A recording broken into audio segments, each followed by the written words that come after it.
Nous avons exactement une demi-heure, puisque le timing est assez rigoureux, pour évoquer avec Laurent Berger et Pierre Gattaz le sujet finalement de la manière dont ils conçoivent le travail dans l'avenir. Je vais demander aux uns aux autres, les jeunes étudiants qui arrivent, de bien vouloir s'asseoir rapidement, de chacun bien vouloir considérer que le petit déjeuner est terminé et qu'on se met au boulot. Si c'est possible que vous asseyez, madame. Oh là, vous allez tomber. Elle va tomber, c'est dramatique, c'est très dangereux. Bien, alors, d'abord, je voudrais, en votre nom à tous, remercier Laurent et Pierre d'avoir accepté de non pas de se confronter, mais de dialoguer très tôt ce matin sur ce sujet du travail qui est, comme vous le savez, le thème que nous avons pris depuis maintenant une journée et demie. Alors, juste pour leur dire où nous en sommes, et puis peut-être se lancer sur leur propre position. Ça fait une journée et demie qu'on travaille, qu'on évoque ce sujet du travail. C'est un sujet qui est difficile. Leurs remarques seront évidemment, et leurs observations, leurs perceptions seront intégrées dans la déclaration que le Cercle va faire en fin de matinée, juste après la dernière séance disons qu'on baptisera séance Macron. Je leur ai proposé d'évoquer 3 thèmes. Le premier, qui est celui qui ressort de nos discussions aux uns aux autres, qui est celui de savoir comment ils voient le travail dans l'avenir. Qu'est-ce que c'est qu'une société du travail? Qu'est-ce que c'est au fond, une société qui est profondément transformée par le choc technologique et dont le travail, évidemment, est le principal élément? Première remarque.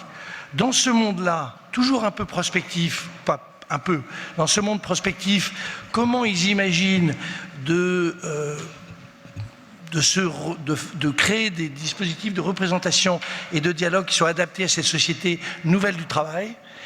Et puis, comme il nous restera 10 minutes, on va parler évidemment du Code du travail, et plus précisément on dira quelques mots sur ce qu'ils veulent bien dire l'un et l'autre, mais on est en relation très amicale, puis il n'y a personne, donc on peut vraiment, c'est du off absolu, ce qu'ils pensent du contrat de travail, comment on peut travailler là-dessus. Voilà. Lequel veut commencer? Donc, qu'est-ce que c'est pour vous, chers amis, que le travail dans les années qui viennent, et en quoi ça structurera ou non, et de quelle manière la société que nous sommes en train de voir émerger? Bonjour à toutes et à tous, merci Jean-Hervé, merci de l'invitation. Le travail, moi je commencerai par citer une citation qui n'est pas au hasard de Robert Castel, parce que c'est un sociologue, parce que je crois qu'il faut qu'on se dise que le travail, c'est évidemment une question économique, c'est aussi une question sociale, c'est une question sociologique, et notamment si on parle de valeur travail, ce à quoi j'adhère sans problème. Robert Castel, il disait, c'est toujours sur le travail que l'on en est ou que l'on n'en est pas, qu'il soit précaire ou assuré, que continue de se jouer le destin de la grande majorité de nos contemporains. Et je crois beaucoup à ça, c'est-à-dire que le travail, c'est aujourd'hui le fondement du lien social, c'est le fondement de l'émancipation des personnes, des individus, c'est aussi le support de la protection sociale, donc une certaine vision de vivre ensemble, de faire société, et on le voit tous les jours. Moi, je le vois tous les jours au travers des salariés que je rencontre, un fort attachement à leur travail, et avec deux ambitions sur ce travail, c'est à la fois de pouvoir se l'approprier, de pouvoir le maîtriser, entre guillemets, au bon sens du terme, mais aussi d'être respecté dans ce travail. Alors, le seul problème, c'est qu'il y a une rupture. Quand on a cette vision-là, il y a une rupture qui est forte. C'est la rupture liée au chômage, avec le nombre toujours plus grand de personnes qui sont exclues du travail. Et puis, il y a une rupture aussi, parfois, même si ce n'est pas généralisé, dans la façon dont le travail est considéré. Il est parfois trop considéré comme seulement de la production de richesse et pas la possibilité de se produire, comme disait André Gorz, c'est-à-dire de se réaliser et de prendre sa place, d'être respecté, d'être considéré, de s'émanciper. Et puis, juste pour aller très vite et répondre à une partie de ton interrogation, évidemment que la transition numérique que l'on vit bouleverse ce travail. Mais il y a une chose qu'il faut qu'on se dise, on n'en voit encore pas tout. Je sais qu'il y a eu des interventions sur le sujet hier, notamment de Nicolas Colin. Il faut qu'on se dise une chose, c'est d'abord qu'il y a autant de risques, sans doute, mais il n'y a que d'opportunités. Et puis qu'il y a une chose que les récents conflits nous illustrent, c'est qu'il y a toujours un lien de subordination qui restera. Même si le travail peut bouger de l'activité salariée vers une autre forme de travail, il y aura toujours un lien de subordination. Si on va sur la question du numérique, il y a toujours un lien de subordination, par exemple, pour faire un sujet d'actualité, pour les chauffeurs d'Uber, vis-à-vis de leur plateforme numérique.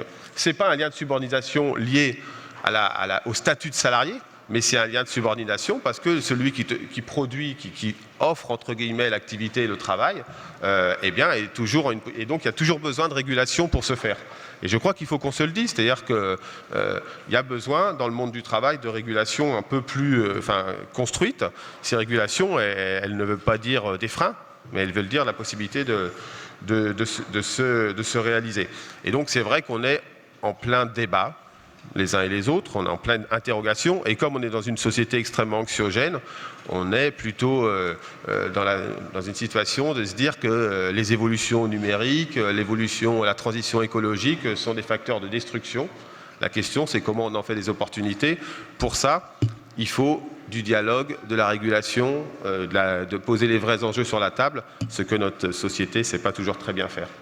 Juste, Laurent, peut-être une question. Quand j'étais jeune, pas si longtemps que ça, mais une bonne quarantaine d'années, la CFDT avait écrit un livre qui s'appelait « Les dégâts du progrès », je m'en souviens. Est-ce que c'était une vision... D'ailleurs, le livre ne correspondait pas tout à fait au titre, mais c'était quand même une vision de, j'allais dire, au fond assez pessimiste.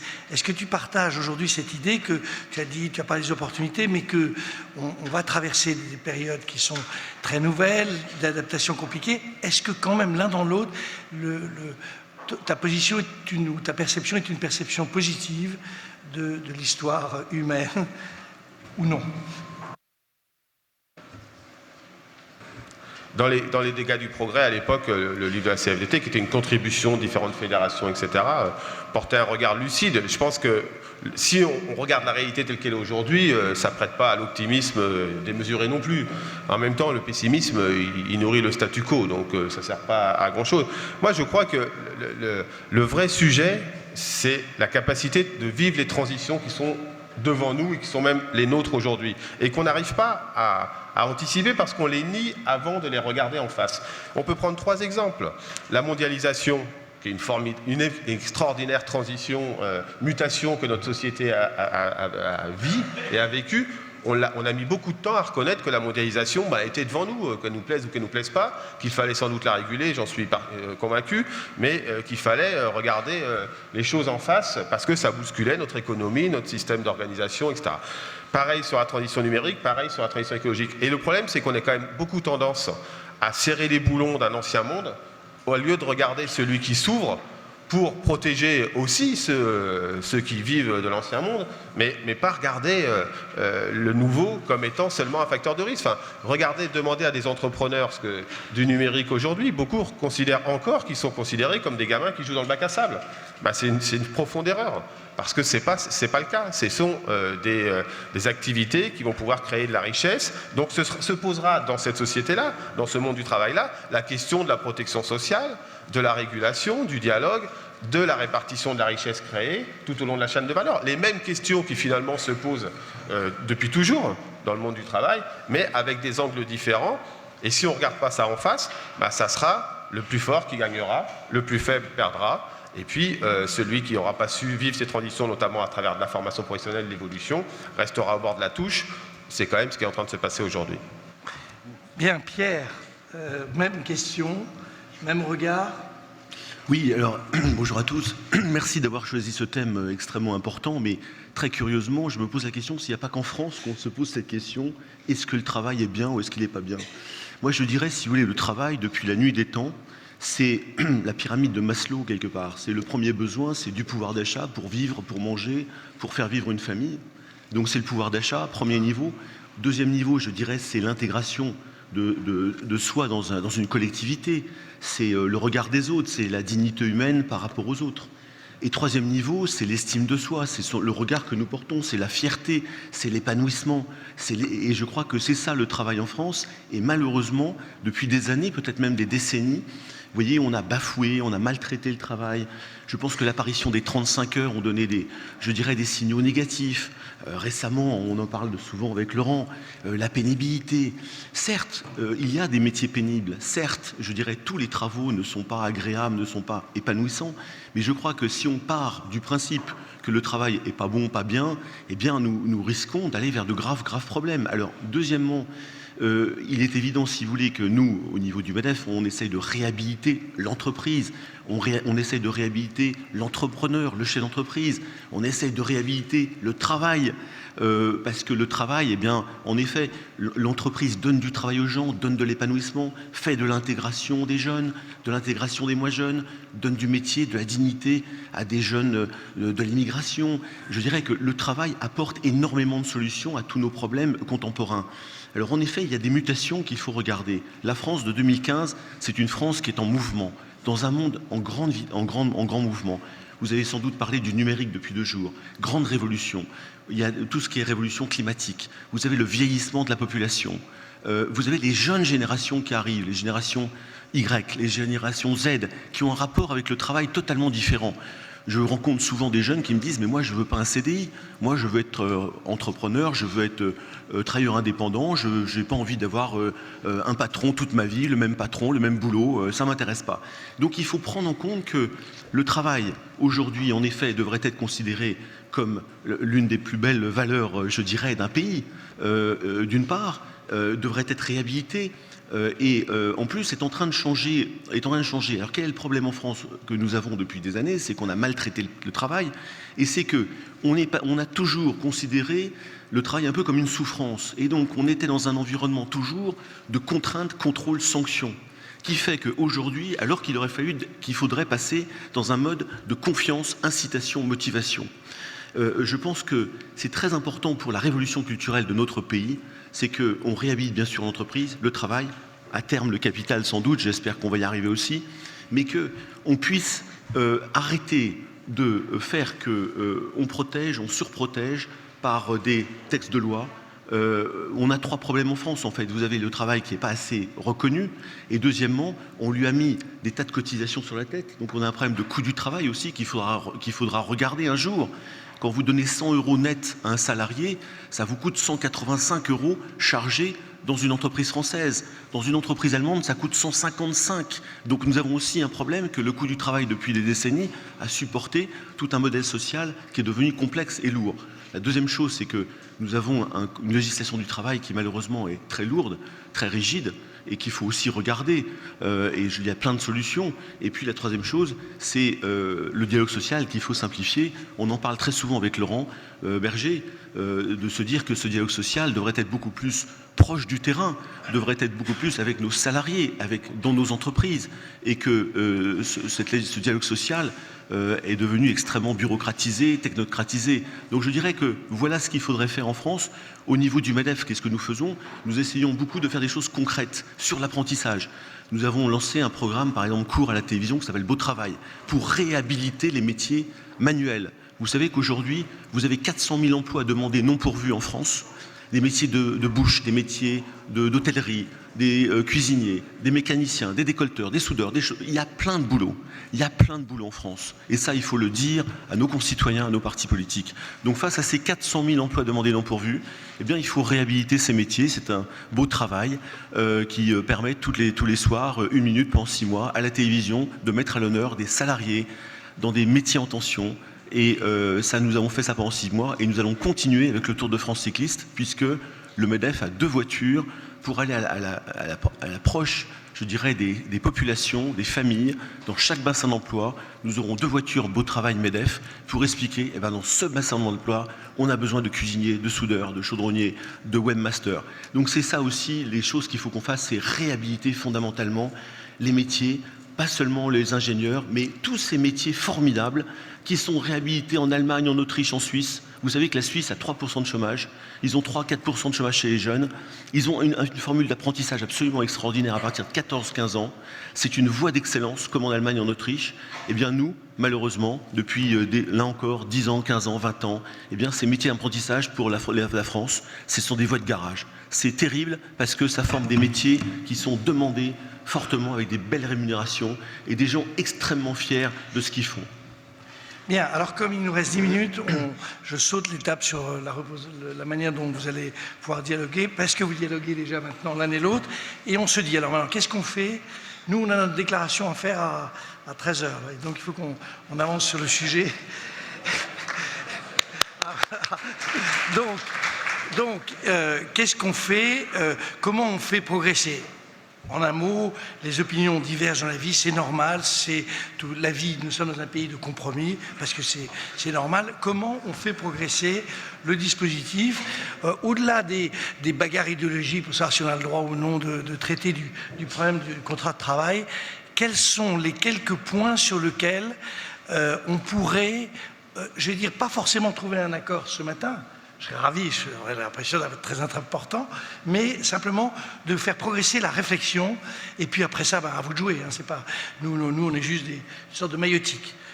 Alors, vas-y Pierre, tu as droit à 3 propositions. Mais moi je crois fondamentalement au dialogue social, parce que moi je ne connais pas d'entreprise qui réussisse dans la durée sans les hommes et ces femmes, donc sans ces salariés. Moi je dis, nos salariés doivent être heureux, épanouis, motivés et employables. Parce qu'ils n'auront pas, on ne pourra plus leur donner de l'emploi à vie. La partie employabilité est fondamentale pour moi, c'est la formation permanente que nous faisons dans nos sociétés. Donc je ne connais pas de société qui durablement a des salariés malheureux et un management à la trique qui dure dans le temps. Donc voilà le point de départ. Et le dialogue social avec nos salariés, c'est fondamental. C'est absolument fondamental. C'est un dialogue social pragmatique, de terrain, de construction, de partage de vision, de partage de projets, d'enthousiasme collectif. C'est ça l'entreprise, la communauté humaine de l'entreprise, autour de 3 choses fondamentales. Innover, produire, vendre. Je suis désolé, si vous voulez, en France, voilà, on va philosopher sur des tas de trucs incroyables. Okay. Dans une entreprise, on vend, on produit, on crée. Et pour faire ça, il faut des hommes et des femmes, il faut du management, il faut du dialogue social. Il faut structurer un dialogue social, mais qui aujourd'hui est devenu beaucoup trop complexe. Donc la première chose que je vois avec Laurent, souvent on en parle, alors je ne sais pas s'il est complètement d'accord et c'est ça l'intérêt de ce débat. Moi je pense qu'il y a 3 choses à faire. Il faut simplifier notre dialogue social national, qui est devenu extrêmement compliqué et qui a percolé vers des choses extrêmement complexes dans nos propres sociétés. Première proposition. Deuxième sujet, il faut flexibiliser le marché du travail. Vous comprenez bien qu'on est dans un marché, dans un monde qui bouge à toute vitesse. Il y a besoin d'agilité. L'agilité, il faut baisser la peur des salariés d'être licenciés face à la peur des patrons d'embaucher. Il faut baisser cette double peur. Donc la première peur des patrons, des salariés d'être licenciés, il faut le faire par l'employabilité, la formation permanente. Et face à ça, il faut bien sûr inventer des dispositifs qui permettent à des entrepreneurs, non pas de sortir la hache pour faire 10% de moins sur son effectif. On est en France, on ne le fait pas. C'est pas la France, c'est pas ça le problème. Le problème, c'est d'avoir en effet des CDI, des contrats de travail plus souples, très clairs, très transparents. Deuxième proposition. Donc c'est celui-là. C'est d'améliorer je dirais, d'une façon générale, la législation du travail, de la simplifier.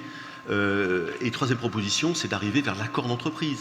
L'accord d'entreprise, c'est-à-dire qu'aujourd'hui, tout est fait par la loi, 3500 pages. Tous les ans, on rajoute 150 pages. Les accords interprofessionnels sont des choses très intéressantes, mais vous rajoutez 150 pages à chaque négociation.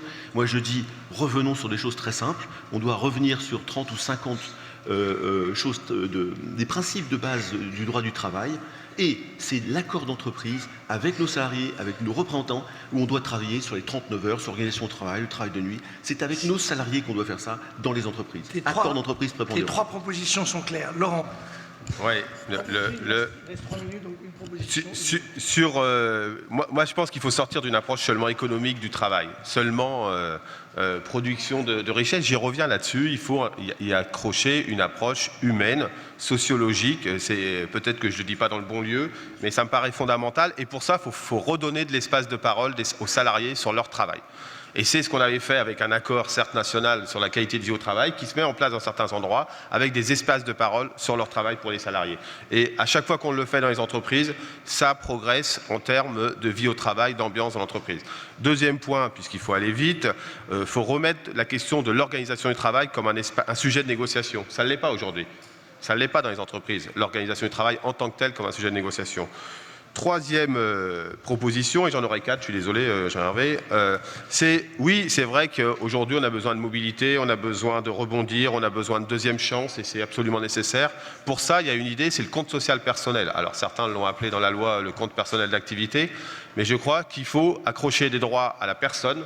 Des droits, c'est pas un gros mot quand même dans le monde du travail, les droits, ni même les protections n'est pas un gros mot, parce que faut donner le sentiment, plus que le sentiment, la vision aux salariés que dans ce monde, dans cette économie, dans ce monde du travail qui bouge, eh bien, ils ne seront pas quantité négligeable ou variable d'ajustement, mais ils auront la possibilité de rebondir, d'être considérés, et ça me paraît absolument nécessaire. Et c'est une vision complètement à l'opposé d'un statu quo où rien ne devrait bouger et tout devrait attacher au contrat de travail, même si évidemment le contrat de travail ça compte, et c'est aussi à une antithèse d'une dérégulation généralisée. Parce que, et puis quatrième proposition, c'est des acteurs à la hauteur. C'est des acteurs à la hauteur, qui vont faire des vrais sujets, on va vraiment les mettre sur la table, et qu'on va considérer que oui, le monde du travail, c'est quand même un endroit où s'exerce un lien de subordination et que c'est normal qu'il y ait de la régulation. Parce que moi, prenons un certain nombre de décisions qui sont prises dans les entreprises françaises ou les entreprises allemandes. Regardons en Allemagne, il y a quand même un système d'association, si je puis dire, voire de participation des représentants du personnel, beaucoup plus importante que ce qu'elle est aujourd'hui. Et donc le débat, si vous voulez, sur le Code du travail, il est fort intéressant, mais ce n'est pas un débat de nombre de pages. C'est un débat de comment on le rend. Moi, je suis persuadé que la simplification n'est pas l'ennemi de la protection. Et on peut très bien faire les deux. Et c'est pour ça qu'on a tout de suite voulu polémiquer sur le dernier livre qui est sorti sur le sujet, puis on polémiquera en septembre sur la mission de tel ou tel, puis on polémiquera. La question, c'est comment on fait en sorte qu'on reconnaît qu'il y a un lien de subordination, qu'il faut organiser d'une part la relation de l'entreprise avec son salarié, de l'autre part les relations professionnelles, et qu'il n'y a pas besoin de complexité à une seule condition, c'est que le dialogue social soit réel, efficace, loyal. Et c'est vrai qu'honnêtement, là-dessus, notre pays est très en retard par rapport à un certain nombre de ses voisins européens, que ce soit la Scandinavie par exemple, les pays scandinaves ou l'Allemagne. On va avoir deux opportunités avec Laurent Berger et les partenaires sociaux de discuter de tout ça à la rentrée, puisqu'il y a une conférence sociale, alors on verra ce que ça peut donner, liée, je dirais, à ces sujets, notamment de marché du travail, législation du travail. Il y a un très bon document, en effet, qui est sorti, que nous avons trouvé très bon, que M. Badinter et M. Lioncan aient, depuis 15 jours, dit qu'il y a un code du travail obèse en France, que plus personne ne comprenait rien, que les entreprises, les entrepreneurs avaient peur d'embaucher. Je dirais que M. Badinter et Lioncan disent ça. Je trouve que la France évolue. C'est du pragmatisme, c'est pas de la politique, c'est un principe de réalité. C'est ce que l'on constate dans tous les pays du monde qu'on voyage. Eh bien, je crois qu'en effet, si on arrive avec les partenaires sociaux, avec Laurent, à se mettre autour d'une table pour dire qu'est-ce qui ne va pas, une bonne fois pour toutes. Nous sommes en 2015, ça fait 10 ans, 15 ans, 20 ans, 30 ans que ça dure, et qu'on arrive à régler ces droits du travail, absolument Laurent, sur les salariés, tout en disant mais c'est devenu une galère, c'est devenu un monstre total que plus personne ne comprend. Si on arrive à concilier les deux, c'est-à-dire en fait l'épanouissement des hommes et des femmes, d'une part, et la notion de business et de satisfaction client, ainsi que la rentabilité des entreprises dans le temps et leur compétitivité internationale, cette équation, d'autres pays l'ont résolue, beaucoup de pays l'ont résolue, eh bien à nous de la résoudre, et je crois qu'on a des opportunités à l'automne pour se mettre autour d'une table et pour en parler profondément. Oui, moi je suis persuadé d'une chose, ce livre, il parlait de la relation de salarié au travail, à son employeur. Il ne parlait pas de tout un tas d'autres choses qui sont dans le code du travail. Mais chacun y a trouvé sans doute son intérêt, mais il y a des propositions sur lesquelles on n'est largement pas d'accord. Enfin, moi, je suis largement d'accord. C'est notamment celle qui permet à des représentants de salariés d'aller dans toutes les entreprises, d'aller porter les réclamations. C'est ce que dit le principe 50 du livre de Robert Badinter et d'Antoine Lioncan. Donc, il dit bien que on peut discuter de l'évolution, d'une simplification, que si il y a un renforcement de l'autre côté de la négociation collective. Mais vous savez, on ne créera pas d'emploi dans ce pays en réduisant le nombre de pages du Code du travail. Patrick Artus vient de le montrer, on le fait en faisant de l'investissement, de la formation. La vraie dualité du marché du travail aujourd'hui, c'est entre les qualifiés et les non qualifiés, et en faisant de la recherche et développement, et en considérant que le numérique n'est pas un épiphénomène, la transition écologique n'est pas qu'une nécessité climatique, c'est des vraies opportunités économiques. Bien, je crois qu'on arrive à la fin du dispositif. Oui, je t'en prie. Je peux donner juste un petit exemple de ma société Radial pour expliquer ce qu'on a fait à Radial. Il y a 15 ans, j'avais une salariée ouvrière qui faisait un geste répétitif fordien, totalement fordien. Et je lui ai dit à cette dame, vous savez, vous risquez de perdre votre travail parce que c'est la mondialisation. Un geste comme ça, répétitif, sans réfléchir, les Chinois vont le faire 20 fois moins. Et à partir de là, on a fait ce qu'on a appelé une démarche de lean management. Je fais beaucoup de promotion de lean parce que je l'ai fait dans ma société. Vous associez l'épanouissement des hommes, vous associez la formation des hommes à je dirais une satisfaction des clients beaucoup plus forte et une rentabilité bien meilleure. Donc pendant 2 ans, on a fait de la formation de cette dame-là qui disait je peux pas, j'ai peur, j'ai pas de formation. Au bout de 2 ans, 18 mois, à force de formation, de mise en confiance, eh bien cette personne-là, la même ouvrière, sans bac, sans brevet, eh bien elle a 5 PC. Elle fait de l'assemblage intelligent, elle fait des contrôles qualité, du contrôle optique, du contrôle mécanique, du contrôle électrique. Elle fait un produit fini. Moralité, cette personne est polyvalente, elle est beaucoup plus épanouie dans son travail. Elle est beaucoup plus, elle prend des initiatives toute la journée sur son poste. Elle vient nous voir, elle dit j'ai un problème avec mon poste de travail ou avec mon process. Et elle est employable. Elle est employable. Donc ça, je dirais, c'est ce qu'on devrait faire dans nos sociétés. Et là, il y a une responsabilité des chefs d'entreprise. Je suis complètement d'accord. C'est ce qu'on appelle la compétitivité hors coût, management, motivation, innovation, excellence opérationnelle, les clients. Ça, c'est nous. Mais pour faire ça, il faut qu'on ait un coût du travail qui soit quand même assez décent et compétitif, et il faut qu'on ait un environnement de confiance. Et si on nous donne ce terreau de compétitivité en France et cet environnement de confiance, vous libérez les énergies, vous libérez les talents, et je peux vous assurer que la France peut redevenir une des très grandes puissances au monde, avec un retour à la croissance à la clé. Bien, on va les appeler dans un instant. Je vais juste dire, non, dans une seconde, vous allez voir. Il y a 5 minutes d'applaudissements prévus, donc c'est bon.